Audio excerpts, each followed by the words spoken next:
From Montana's news leader, this is the MTN Noon News. Good afternoon. I'm Augusta McDonnell. Ed McIntosh has our forecast today. But first, let's get right to our top story.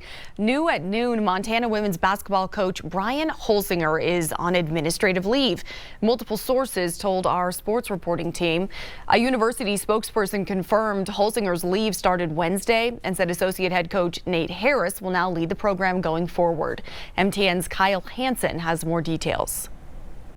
Well, some breaking news here at the University of Montana on Thursday morning as Montana Lady Grizz head coach Brian Holsinger is on leave. Multiple sources and the university have confirmed to the Montana Television Network. In a statement from Grizzly Athletics, they said, quote, Brian Holsinger, head women's basketball coach, is taking personal time off. In the interim, associate head coach Nate Harris will direct the program. And in another statement from UM spokesman Dave Kuntz, quote, regarding university personnel, UM has processes in place that must be followed. We are following a process, and when we are at the point in the process when more information can be shared, we will be as transparent as possible. No other details regarding this decision by the university have been provided. Holsinger is in his fourth season leading the Lady Grizz program, and this year, Montana is 5-10 on the season and 1-3 in Big Sky Conference play. And the Lady Grizz are back in action on Thursday evening right here at the Adams Center as they host Weber State. And we will continue to follow this story and release information as it becomes available. Reporting in Missoula, Kyle Hansen, MTN Sports.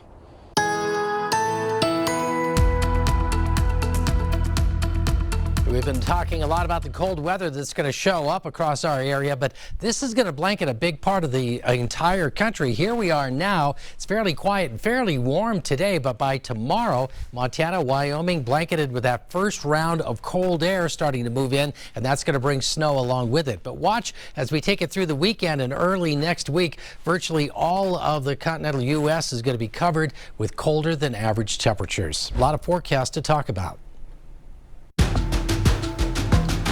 Now it's time for your leading look. First, in Great Falls, 71-year-old David James Martell made his first initial appearance in court Wednesday after being charged with attempted deliberate homicide.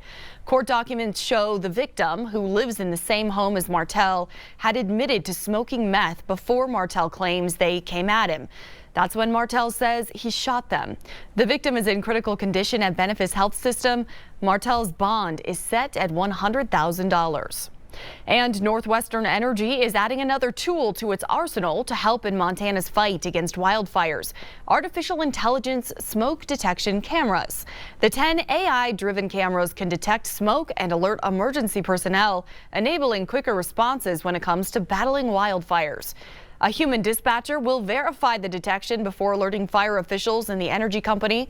These cameras will be streamed online. Scholarship organizations and public school districts saw a flood of donations Wednesday when the Montana Department of Revenue opened portals for two different tax credit programs. It took 1 hour and 13 minutes for $6 million in state income tax credits for public schools to be allocated yesterday morning. The Innovative Educational Program tax credit aims to help provide supplemental funding to school districts. This is for programs that range from work-based learning to adaptive equipment. An individual or business can make a single donation up to $200,000 and receive a tax credit equal to their donation until the entire $6 million is allocated. And in Helena at the legislature, a bill that would require transgender people to use the bathroom that aligns with their sex at birth has passed a key vote in the Montana House of Representatives. House Bill 121 passed its second reading with a 58-42 vote along party lines. It would require public schools, correctional facilities, other public buildings, and domestic violence shelters to designate bathrooms, changing rooms, and sleeping areas based on a person's biological sex at birth. The bill now moves to third reading in the House today at 1 p.m. If it passes out of the House chamber, it will head to the Senate chamber for consideration. It's a crisis that's been impacting Montana for many years. Right now, there are 48 missing Indigenous people in the state. The Missing and Murdered Indigenous Peoples Task Force is on a mission to bring that number to zero. But now that mission is in need of funding, they say. The force is turning to the Montana legislature for help. Our Matt Carmack dives into the bill, hearing from one Lame Deer family who's desperate to have it passed. Here at Billings Senior High School, red shirts and dresses align the sidewalk. It's a fitting display, especially after a recent legislation push to open a special revenue account for the Montana MMIP task force.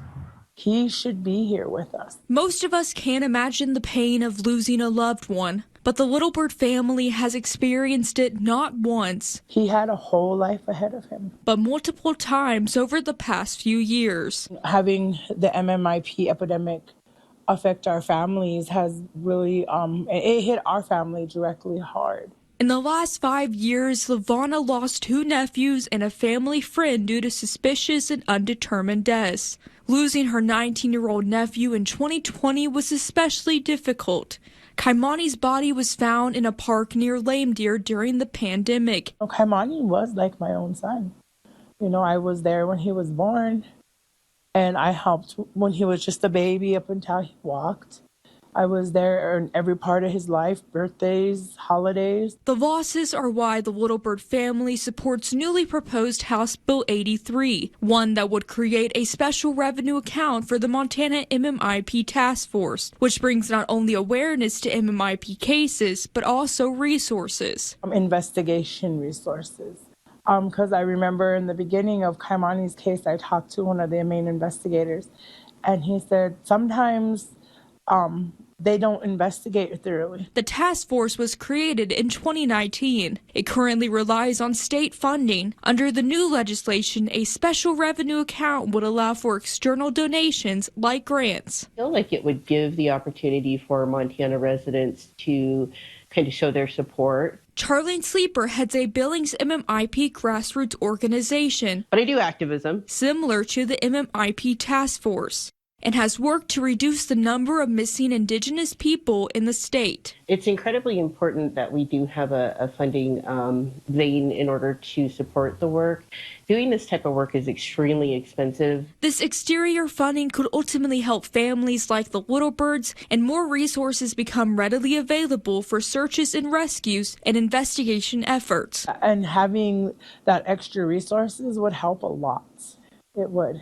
In Billings, Matt Carmack, MTN News. Advocates gathered in front of the Montana State Capitol Wednesday to make the case that Montana should renew its Medicaid expansion program. MTN senior political reporter Jonathan Ambarian was there for the rally. He's got more on multiple bills now dealing with Medicaid expansion. At a noon rally outside the Montana State Capitol, advocates made the argument that Montana's Medicaid expansion program has already been a success for the state and that state lawmakers should keep it going. Montana loves Medicaid! With Medicaid expansion set to expire this year unless the legislature takes action, people at the rally said the stakes are high. Healthcare for nearly 80,000 Montanans is at risk. Among the speakers was Joel Rosette, CEO of the Rocky Boy Health Center in Box Elder. He said they've seen the importance of the program for tribal members and people in rural Montana, and that it's allowed his center to add specialty care they didn't have before. It's worked. Look at the numbers, look at the data. We got better communities, we got better resources for rural communities. We're a healthier Montana than we were 10 years ago. The people at this rally aren't the only ones calling for continuing Medicaid expansion. Last week, at their Business Days at the Capitol event, the Montana Chamber of Commerce identified preserving Medicaid access as one of their top priorities. President and CEO Todd O'Hare said businesses see it as important for supporting their workforce. We see a lot of part-time people that have to take care of an elderly parent at home, have to stay at home to take care of their kids, are single, so working, want to work, want to contribute, but they need that access to Medicaid to be able to fill that gap. At the rally, Democratic Representative Mary Cafaro of Helena said she's ready to introduce a bill to not only extend Medicaid expansion, but also offer longer eligibility. Let me tell you, we can't get it across the finish line without all of you. Republican Representative Ed Buttry of Great Falls told MTN he expects to have a bill introduced in the next few days that would simply remove the sunset date. But Republicans are still split on whether to continue expansion. A Senate committee is scheduled to hear a bill next week from Senator Carl Glimm of Kyla that would begin phasing the program out by closing it to new applicants. If the legislature doesn't take any action by the end of the session, the Medicaid expansion program is set to sunset on June 30th. In Helena, Jonathan Amberian, MTN News.